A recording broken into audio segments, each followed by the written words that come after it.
Our sort of hand-holding service and the way that we try to be there for our clients from start to finish, it's not just turning up one day, packing boxes, going to their next house, unpacking boxes and leaving.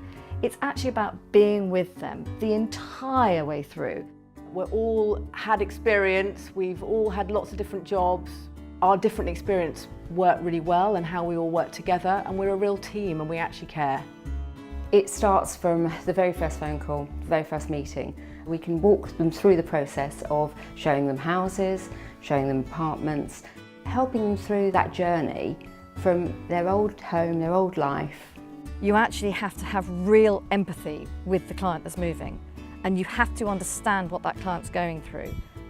I love coming to work, which you can't say about many jobs, but I do enjoy it. You have to judge each family or couple or person on an individual basis and understand their emotional and physical needs. How they dealt that morning of the actual move is my husband died at 2 in the morning and the removal van was booked at 9 o'clock. I just don't know how they did it. I'm sure they couldn't have had a more difficult move ever, and yet they coped. There was no panic. They were just calm, reassuring, and absolutely brilliant. Without her help, we wouldn't be here. There's no way. We wouldn't have been able to do it.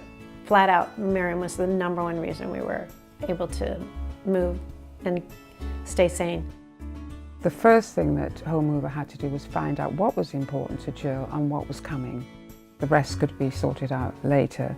Jill took them on a tour around the house and the garden. They listened to what was important to Jill. They were extremely attentive. There's this kind of very personal, very caring, very attentive touch.